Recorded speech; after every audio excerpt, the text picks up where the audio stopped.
KBS 대전 생생뉴스.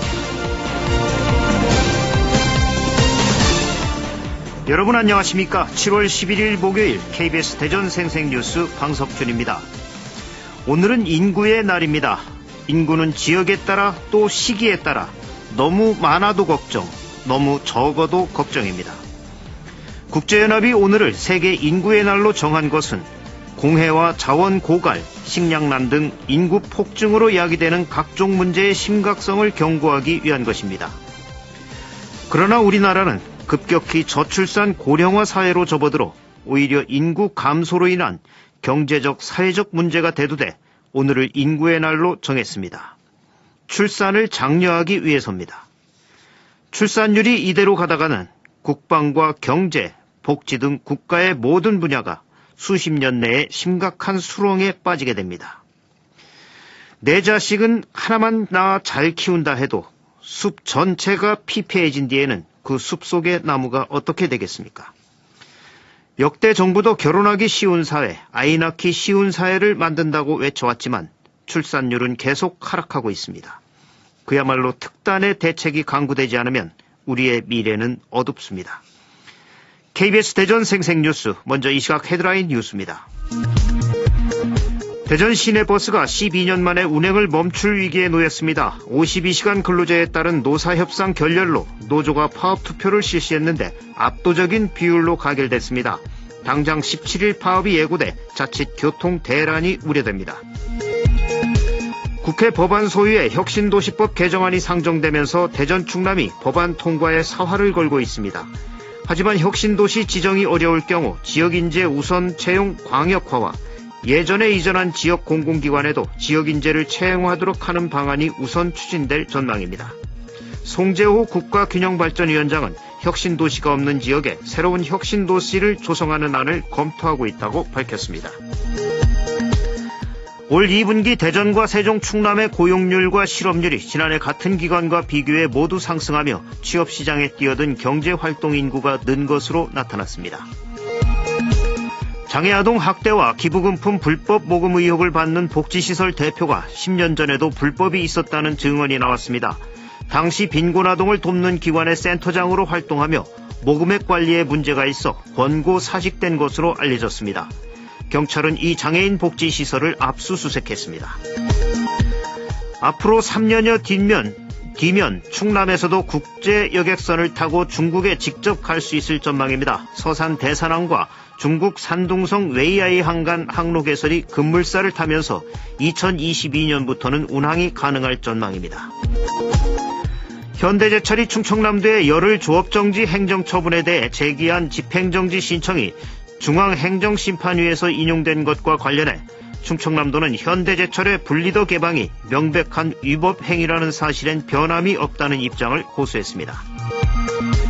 최근 SNS를 뜨겁게 달구고 있는 한 여중생이 있습니다. 소년체전 달리기 경기에서 믿기 힘든 활약을 펼친 계룡중학교 양예빈 선수입니다. 당시 활약 영상이 SNS에 게시되면서 조회수가 일주일 만에 100만 건을 넘었습니다. 이 시각 헤드라인 뉴스였습니다.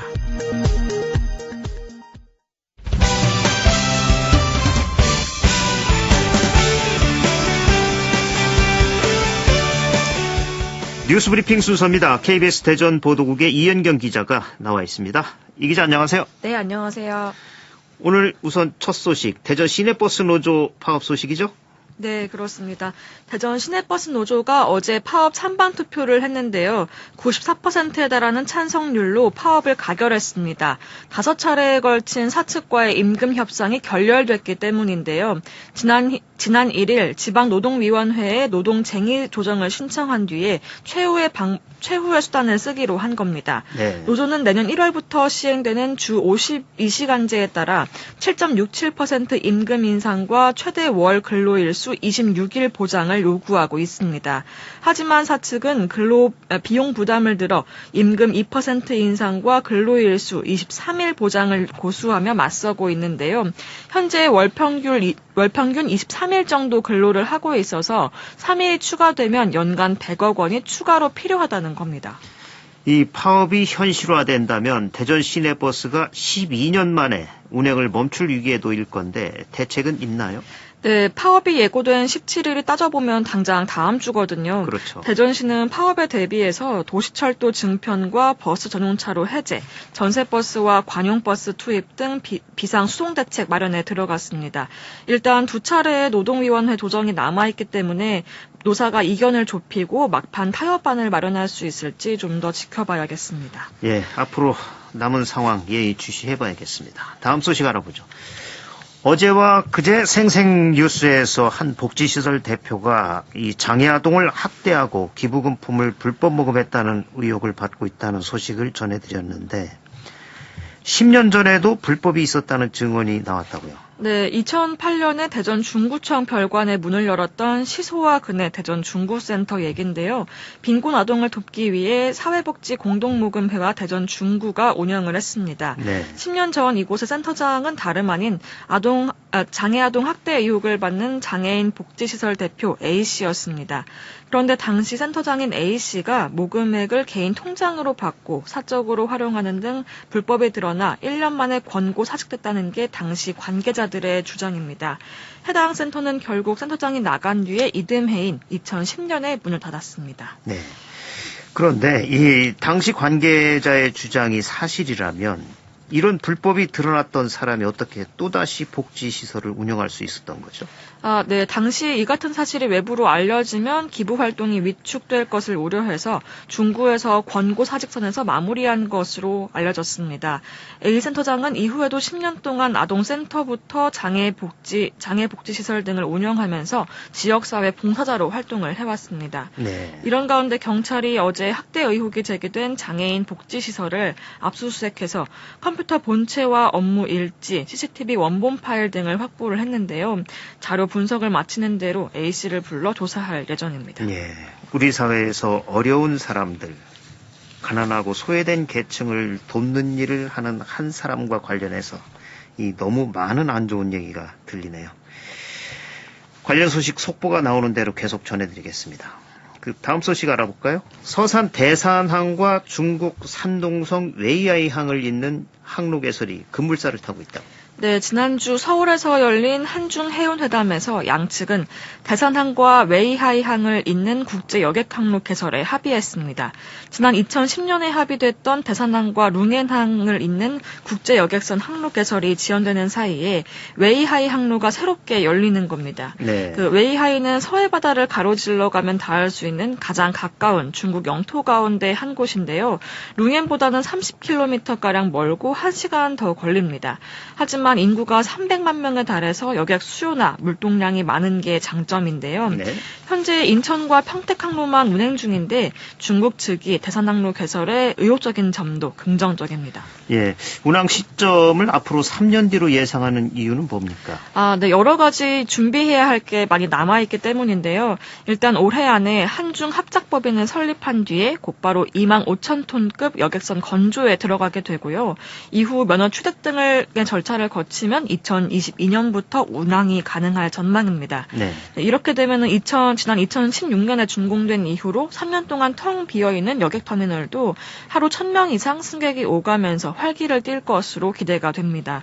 특히 관광 활성화는 물론이고 기업들도 중국 수출 물류비 감축에 큰 도움이 될 것으로 기대를 하고 있는데요. 대산항에서 전체 물량의 30% 정도밖에 취급을 못하고 나머지는 인근의 평택항이나 인천항에서 의존을 하고 있는 상황이기 때문입니다. 네, 뉴스 브리핑 이현경 기자였습니다. 수고하셨습니다. 네, 감사합니다. 오늘의 생생정보입니다. 대전시 상수도 사업본부가 제2도수관로 설치를 위해 내년 3월 말까지 중리동 장안외과 의원 사거리에서 법동 평생교육문화센터 교차로 구간까지 2개 차로를 부분 통제합니다. 오늘부터 조치원에서도 세종 인천공항행 시외버스를 이용할 수 있습니다. 세종시는 인천공항행 시외버스 운행 횟수를 4회 증설하고 증설한 시외버스에 한해 조치원을 경유해 운행토록 했습니다. 날씨입니다. 대전과 세종, 충남 일부 지역에는 장마전선의 영향으로 비가 내리고 있습니다. 어제부터 내린 비의 양은 금산이 31mm로 가장 많고 대전 장동 24, 세종 금남 23, 청양 18.5mm 등입니다. 이번 비는 오늘 오전까지 5mm가량 더 내린 뒤 대부분 그치겠지만 충남 남부 지역을 중심으로 오후부터 밤사이 빗방울이 떨어지는 곳이 있겠습니다. 오늘 낮 최고 기온은 25에서 28도 분포로 어제보다 3도가량 높겠습니다. 지금까지 생생정보였습니다.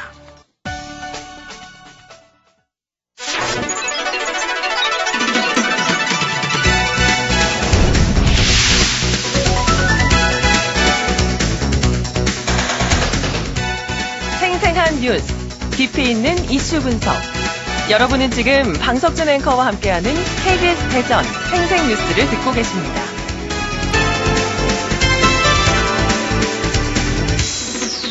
오늘은 세계 인구의 날입니다. 세계 인구의 날은 1987년 전 세계 인구 50억 명을 돌파한 것을 기념하기 위해 국제연합이 지정한 날로 우리나라는 저출산, 고령화 문제 해결과 출산 장려를 위해 2011년부터 국가기념일로 지정했습니다. 하지만 여전히 우리 사회는 저출산, 고령화가 심각한 사회 문제가 되고 있습니다. 이런 가운데 7남매의 자녀를 낳고 출산 장려 운동까지 펼치고 있는 가족 밴드가 있어 화제가 되고 있습니다. 오늘 생생 인터뷰에서는 저출산 시대 출산 장려 운동을 하고 있는 7빛깔 무지개 7남매 가족 밴드를 스튜디오로 초대했습니다. 어서 오세요. 안녕하세요. 네, 이렇게 아침 일찍 나와주셔서 감사합니다. 감사합니다. 네. 먼저 나오신 분들 소개해 주시겠습니까? 아빠부터. 충남 계룡시에 사는 7남매를 두고 아이를 기르고 있는 아빠 백정현입니다. 7남매 엄마 김선경입니다. 네, 저는 7남매 중에 첫째 백승현입니다. 예. 청취자들께서 부모님들 나이를 궁금해 하실 것 같은데, 지금 50대시죠? 예. 예. 저와 비슷한 또래시네요. 오늘 스튜디오에는 세 분이 함께 하고 있지만, 스튜디오 밖에 또 자녀들이 와서 생방송 현장을 지켜보고 있습니다. 또 일부 자녀들은 학교에 가 있고요. 지금 자녀들 동선 어머니께서는 다 알고 계시나요? 7명 다? 네. 예. 그 넷째와 다섯째, 여섯째, 일곱째인가요? 현재 학교에 가 있는 아이들이 누구누구죠? 아빠가 좀. 원래 넷째, 다섯, 여섯, 일곱째는 학교에 가야 될 시간인데 네. 오늘 라디오 생생뉴스라고 해가지고 네. 체험학습을 냈어요. 그래가지고 이제 방송국에 왔어요. 예, 이것도 아주 좋은 체험 학습이죠. 네네. 예, 잘하셨습니다. 네. 예, 정말 다복해 보이는 7남매 가족인데요. 요즘 같은 저출산 시대, 이렇게 다둥이 가족이 탄생한 계기가 있다면 뭘 꼽으시겠습니까? 엄마가 좀 말씀해 주실까요? 저희들 그 신혼 때에는 네. 아들, 딸 둘만 낳아서 잘 키우는 게 최선이라고 생각하고 있었거든요. 그렇죠. 근데 이제 저희 부부가 아이들을 키우면서 좀 외롭지 않나 해서 하나 더 낳고 하다 보니까 넷을 낳았어요. 네. 그러다 남편이 야, 아들 둘, 딸 둘 너무 좋다. 네. 이제 그만 낳아야 되겠다. 이렇게 마음을 먹고 의료의 힘을 빌려서 저희들이 이제 출산을 그만하기로 했거든요. 예. 그런데 이제 지인분 말씀이 앞으로는 이제 다산에 대해서 네. 출산을 많이 하는 것이 국가적으로나 여러 가지로 좋다고 네. 권유를 해주셨어요. 네. 그래서 저희 부부가 생각하기에 우리가 넷도 낳는데 우리가 좀 더 노력해서 그러면 7 낳아볼까? 이런 네. 마음을 먹고 아이들에게도 물어보니까 엄마 동생 낳아주면 좋지요 이렇게 얘기하더라고요. 그래서 이제 그 이후에 저희들이 그런 계기가 있어서 네. 7을 낳게 되었습니다. 예. 이 7남매 다둥이 가족을 이렇게 꾸려가 보시니까 좋은 점 어떻게 있을까요? 아빠하고 딸이 얘기해 주시겠습니까? 좋은 점은 7빛깔 무지개 아이들이 매일 새로운 부분들을 생활하기 때문에 네. 거기서 행복감이 있고요. 네. 늘 아이들 뒷바라지 하면서 힘은 들지만 그래도 너무 좋죠. 예. 이런 부분이 너무 좋고요. 그 다음에 예. 또 형제들이 많으니까 같이 아이들끼리 운동도 같이 하고 모든 거를 같이 하게 되고 있습니다. 예, 그러니까 개성이 다양한 아이들을 네. 키워보니까 좋고 또 개성이 다양한 형제들끼리 함께 어울려 놀고 이렇게 살고 하는 것을 보니까 더욱 좋다 이런 네네. 말씀이시고 자녀 입장에서 큰 딸은 저도 이제 아무래도 동생들이 많다 보니까 네. 혼자 있을 시간이 별로 없어요. 그래서 이제 항상 북적북적하고 그래서 외로울 시간이 없고 행복한 시간이 더 많은 것 같고 그리고 이제 전 첫째인 입장에서 사실 뭐 첫째인 게 힘들 때도 있지만 네. 첫째라서 그런 부담감이나 책임감이 있어서 오히려 지금의 제가 있는 것 같아서 그런 점에서 뭔가 이나 뭐 인성적인 측면에서 가족들이 많은 게 저에게 참 유익하다 이렇게 생각하고 있어요. 예. 근데 이 가족이 많다 보면 물론 좋은 점이 많은데 또 어려운 점도 있을 것 아닙니까? 특히 임신과 출산 과정이 쉽지 않았을 것 같고 또 먹고 사는 문제, 이 생활비도 만만치 않을 텐데 어려운 점 없으신가요, 엄마? 많이 어렵지요. 예. 왜냐하면 저희들 가족 수로 봤을 때는 많게는 가구 수로 따지면은 한 2가구에서 3가구 정도 될 것 같더라고요. 그렇죠. 저희 가족 수가. 예. 그러다 보니까 생활 자체가 복잡해요. 예. 입고 먹고 쓰는 것들이 다 경제적으로도 어렵지만 자꾸 그렇게 힘든 것만 생각하면 살기가 좀 벅찰 것 같더라고요. 그래서 예. 이왕이면 좋은 쪽으로 생각해보자. 그러면서 이제 자꾸 생각을 바꾸고 긍정적으로 바뀌니까 감사할 거리들이 더 많더라고요. 예. 그래서 지금은 이런 가족이 많은 것을 가지고 좋은 방면으로 생각을 하고 아이들을 키우고 있습니다. 예. 큰딸은 자식의 입장에서 좀 더 다른 아이들처럼 형제가 작으면 나도 좀 풍족하게 살 수 있을 텐데 용돈도 많이 받고 그런 생각 안 해보셨어요? 어때요? 아주 가끔은 그런 생각을 할 때가 있는데요. 네. 근데 사실 저 말고도 뭐 가족 수가 적든 많든에 따라서 모두가 그냥 각자의 삶이 살기가 힘든 것 같은 거예요. 그래서 네. 저도 엄마처럼 뭔가 좀 생각을 바꾸고 또 사실 경제적으로 저희 집이 힘들 때도 있긴 하거든요. 그런데 돌아보면 오히려 주변에서 도와주는 손길이 되게 많아요. 뭐 이렇게 막 직접적으로 뭔가 이렇게 막 주시는 건 아니지만 뭐 먹을 거라든지 입을 거라든지 주변을 통해서 뭔가 공급받는 것들이 있기 때문에 그것들을 통해서도 저희가 힘을 얻고 살 때가 되게 많아요. 그래서 예. 가족 수가 많아서 뭐 힘들 땐 당연히 있지만 그래도 좋을 때가 더 많은 것 같아요. 예. 특히 이 7남매 아이들의 교육, 요즘 이 교육이 굉장히 어려워서 아이 낳기를 꺼리는데 이게 어떻게 했을지 궁금한데요. 이 사교육은 아예 안 시키고 공교육에만 의존을 하셨다면서요. 네, 저희가 이제 후에 얘기하겠지만 이제 가족 밴드라는 음악을 저희들이 접하고 있어서 네. 그 부분에서는 조금 투자를 하고 있지만 모든적인 그 교육적인 면에서는 학교 공교육을 통해서 아이들을 교육을 시키고 있어요. 네. 그 계기가 있어요. 네. 저도 이제 욕심이 있어서 아이들을 키우다 보니까 학습짐에 뭐를 했는데 제가 이제 집에 가구 배치를 새로 하던 중에 예. 가구의 가구 뒷 벽 쪽에 많은 학습 자료들이 나오는 걸 보고 이게 내가 욕심내서 해야 될 부분이 아니구나. 학교에 의존해서 선생님들과 같이 소통하면서 학교의 프로그램에 따라가는 것이 좋겠다. 근데 결과적으로는 제가 의도했던 것보다는 학교에서 교육받고 선생님과 같이 소통했던 것들이 네. 더 아이들을 교육시키는데 극대화했던 것 같고요. 네. 그래서 이제 대학 가는 부분이나 모든 부분들을 스스로 다 네. 예, 자주적으로 하고 있습니다. 예. 대학도 장학금 받고 갔다면서요. 네, 다 장학금 받고요. 지금도 장학금 받으면서 대학원도 다니고 학교 대학생이 3명 있거든요. 예. 다 그것으로 충족하고 있습니다. 예. 그거를 국립대로 갔다면서요. 네, 대전의 예. 뭐 국립대. 예. 과외를 안 하고도 그렇게 갈 수가 있는 거군요.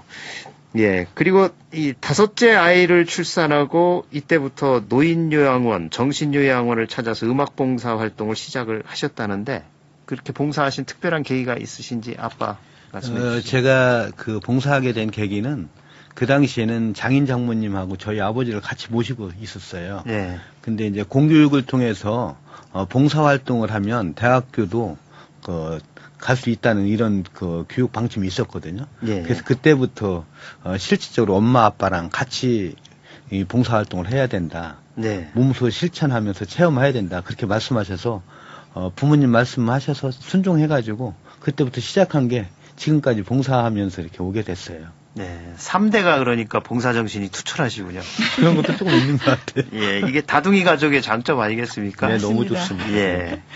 예. 원래 이 가족들이 각자 모두 악기를 다뤘는지 이 가족 밴드 만들기를 위해서 음악을 따로 배웠나요? 어떻습니까? 첫째 딸? 저희가 첫째, 둘째, 셋째가 초등학생 때 이제 악기를 취미로 하려고 시작을 했다가 네. 이제 부모님이 어떻게 하면 자녀들이 이제 사춘기도 겪고 할 거 아니에요. 그래서 어떻게 사춘기를 같이 잘 보낼 수 있을까 생각하시다가 나중에 부모님이 뒤늦게 음악을 시작하셨고 그러면서 이제 온 가족이 밴드를 만들면서 하게 됐는데 이제 나중에 뒤에 와서는 학교에서 하는 음악 활동 프로그램을 통해서 저희가 개발할 시간이 더 많았고 지금은 둘째 동생이 음악 전공을 하고 있어요. 그래서 그 동생을 주축으로 해서 음악 밴드를 연습하는 경우가 되게 많아요. 네. 이제는 이제 밴드가 또 발전을 해서 이 출산 장려 운동이라는 그 음반 타이틀을 걸고 음반까지 내셨는데 구체적으로 이 출산 장려 운동을 위해서 어떤 활동을 하고 계십니까? 아빠 말씀해 주시죠. 대전 동구청에서 네. 저희 가족을 봉사하는 모습을 보시고 동구청장님께서 출산 장려 홍보 대사 및 구민으로 위촉해 주셨어요. 네. 그래가지고 직접 사람 앞에 보여줘서 도전하게끔 그렇게 만드신다고 동구청장님이 하셔서 그때부터 출산 장려 운동 노래도 하고 그다음에 가족 토크도 해주고 또 그다음에 이제 뭐 교육적인 부분 이런 부분까지 다 강의도 하면서 그렇게 가니까 어린이부터 어른까지 다 좋아하시더라고요. 사실 7자녀를 낳으신 분이 출산 장려 운동을 하시니까 실증적으로 뭐 호소력이 있겠네요. 여기서 그럼 그 출산 장려 운동이라는 노래 한번 잠깐 들어볼까요?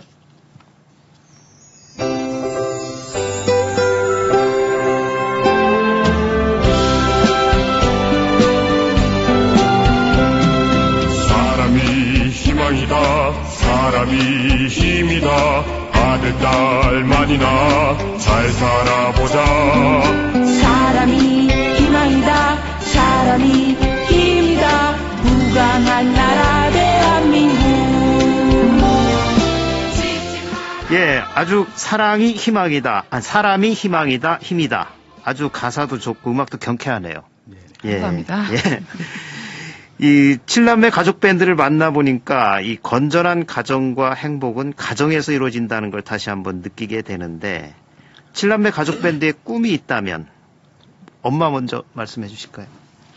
네, 이제 여기까지 이제 왔으니까요. 더 이제 저희들이 힘들고 어려운 점도 있지만 그래도 저희들이 이제 7남매를 두고 이런 출산 장려에 대한 이제 운동 활동을 하잖아요. 그러다 보니까 이제 저희들이 그런 것들을 더 열심히 사는 모습을 보여드리려고 더 즐겁고 열심히 사는 것 같아요.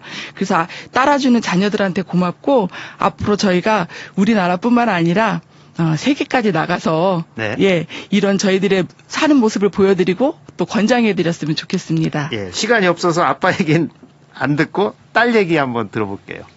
이제 막 저출산 시대다 이렇게 얘기들 많이 하는데 저희처럼 7명 낳으라고 출산 장려 운동 다니지만 그건 못 하잖아요. 그러니까 저희의 좋은 모습들 보시고 단 한 자녀만이라도 더 낳아서 다복한 가정들이 많은 우리나라가 됐으면 좋겠습니다. 저도 아직 셋밖에 못 낳았습니다. 요즘 젊은 부부들에게 하시고 싶은 말씀 있으시면 아빠가 마지막으로 해주시죠, 짧게. 젊은이들한테 말씀드리고 싶다면 혼자 있으면 외롭잖아요. 둘이 되면 연인이 되고요. 연인이 되어서 사랑이 싹 터서 그다음에 그 새 생명의 아이가 탄생하잖아요. 그 기쁨으로 살아가면 좋겠고 한 명을 낳고 또 2명을 낳으면 또 다른 새 생명이 또 나타나잖아요. 여러분들께서 1명, 2명 낳다 보면 사랑이 더 깊어지고 또 행복은 더 2배로 만끽하게 될 수 있거든요. 오늘 말씀 여기까지 듣겠습니다. 고맙습니다. 감사합니다. 지금까지 저출산 시대 출산 장려 운동을 하고 있는 7빛깔 무지개 7남매 가족 밴드를 만나봤습니다. 종안브리핑입니다. 대전일보는 역차별 피해 심각, 혁신도시 지정 절실. 중도일보는 대전 충남 혁신도시로 국회에서 외친 충청염원.